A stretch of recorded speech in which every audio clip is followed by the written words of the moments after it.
This has Jets fans fired up as a player at the most important position in football has been named the biggest winner of this previous week. And we got to break it all down. What's up, guys? I'm Matt Long. Welcome to Jets Football 365. If you're a New York Jet fan, please hit that subscribe button. It really helps me out a ton. And only 7% of viewers are subscribed to the channel. But let's jump right into the news for today. This week, we watched the Senior Bowl, which is a college football all-star game where some of the best players in college football who are moving on to the NFL play in a series of practices together and then play in a game. And Garrett Nussmeier, the quarterback out of LSU, was named as the biggest winner of the entire week among all players. Let's see what our NFL insiders have to say about Nussmeier's week. Brent Sublinski writes, Garrett Nussmeier rose like a phoenix from the ashes of the frigid South with his week in Mobile, Alabama, culminating with MVP recognition thanks to his performance during Saturday's Senior Bowl contest. The American offense dominated the game's first quarter. Nussmeier completed 5 of 8 passes for 57 yards and scored a rushing touchdown after making the correct call on a zone read.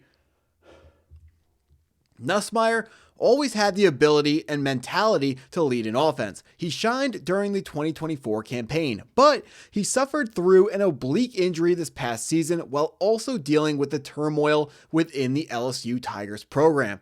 As a result, his draft stock plummeted. He needed a strong week in Mobile and provided one. How Nussmeier handled everything this season, stepped into an unfamiliar situation, and became a stabilizing force during the event really showed his maturity and capabilities as a quarterback. Now, Garrett Nussmeier was the quarterback for the LSU Tigers, who were ranked in the top 5, or maybe no.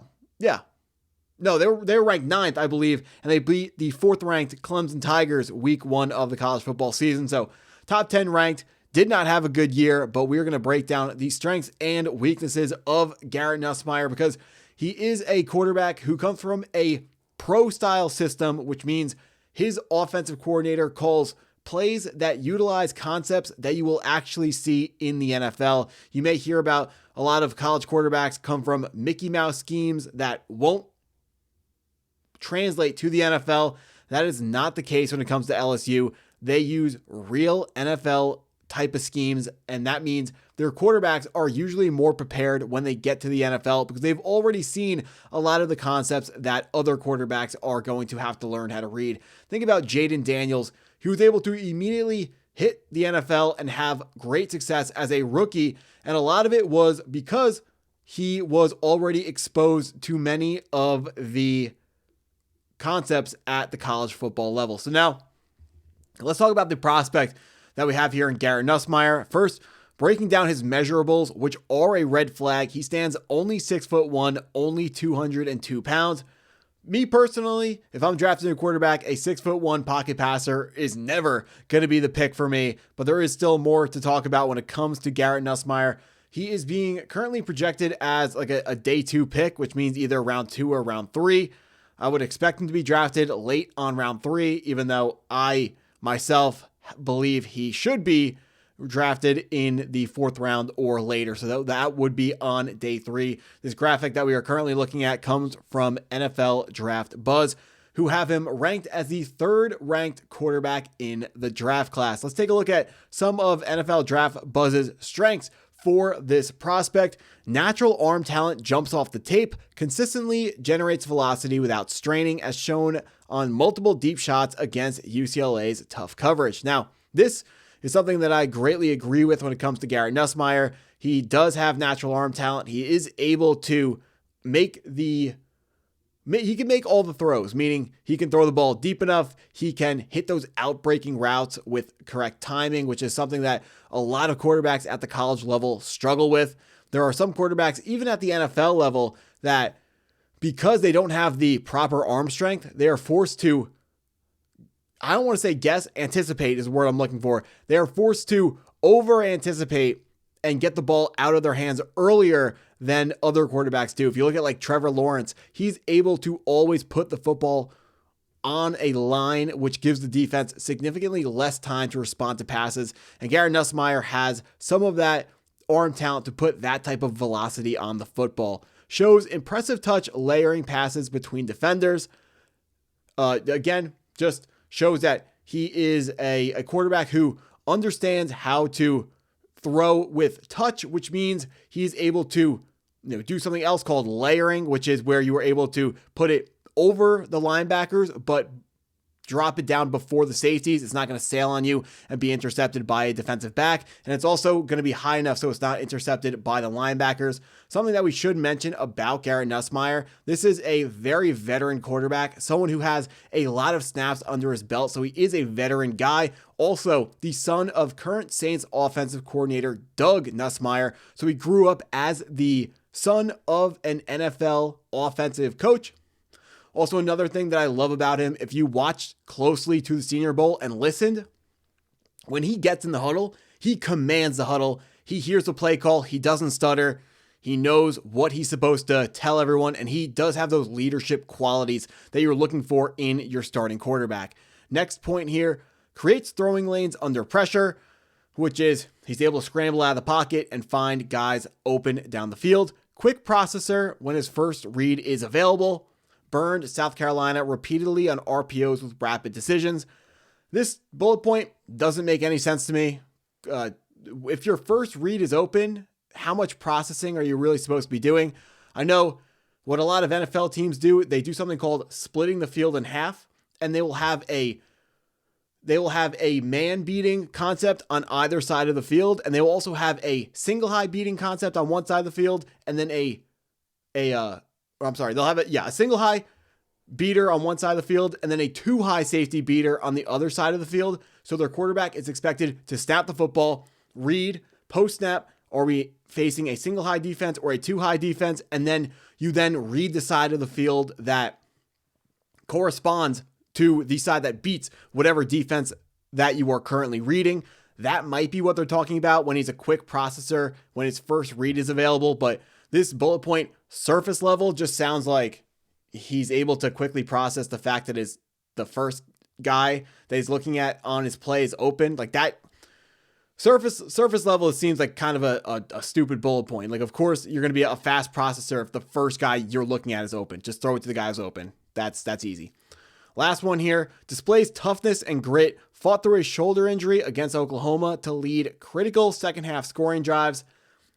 The insider who wrote for Bleacher Report, I believe he gave Garrett Nussmeier a little bit too much credit and kind of gave him a little bit of an excuse of why he played so poorly this season, because he did play poorly. He was expected to be a first round draft pick going into the season and then ended up as a guy who's going to be drafted on day 2 or day 3, but he absolutely displayed toughness and grit over the course of the season. There were games that Garrett Nussmeier probably should not have been playing in, and he toughed it out. He played in those games before he was eventually taken out due to his injuries. And it is a little bit of him taking a step back was certainly because he was playing injured and he should not have been on the field. Let's get into his negatives and his weaknesses as a quarterback. According to NFL Draft Buzz, frame concerns at just 200 pounds. We talked about this. We are looking for quarterbacks that are 6'4" to 6'6". 6'1" is not what we're looking for. 200 pounds means that you are unlikely to be able to last a full season in the NFL, because one of those times where you get tackled by one of these big, strong defensive ends, you are not going to get back up because you are going to get hurt. On the other side of that, Bryce Young has been extremely undersized for the NFL, and he somehow hasn't gotten hurt yet. So, history tells us being around 200 pounds is too light and you're going to get hurt. It doesn't happen to everybody. It's a red flag, but it is not a deal breaker. The weight, the height for me, absolutely wipes him off of my board. Inconsistent progression reads, got caught staring down at primary targets against Texas A&M, leading to costly turnovers. So he has to be able to get off his first read faster and read the entire field, or the entire side of the field that the play calls for him to read.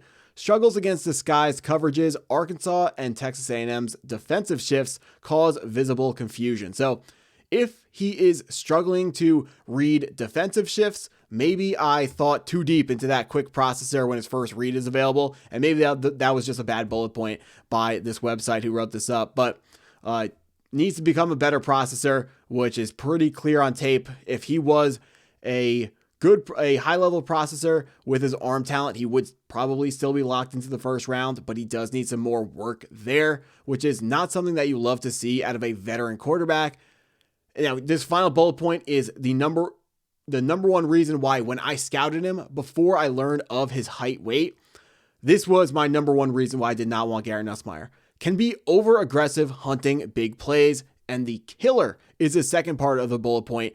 Passed up easier completions multiple times against Alabama looking for the home run. Now, I don't believe it was, it could not have been Alabama, because a lot of the Garrett Nussmeier film that I've watched was from 2024, not from 2025. So it was not, or I guess they would have played Bama that year too, but I noticed this in a different game, not versus Alabama, for Nussmeier, that there will be times where he will have like a slant or a drag route under, and he can check it down, and his guy's going to pick up 8 yards easily, probably 10 yards, probably is going to get a first down. If he breaks a tackle, he could go even farther, but instead he tries to force it to a deeper route into tough, tight coverage down the field, and it leads to incomplete passes and gets you behind the chains. That's something that I absolutely hate. That was the trait, was why I didn't want us to draft Cam Ward last year. I know we didn't have the first overall pick, so we couldn't draft Cam Ward.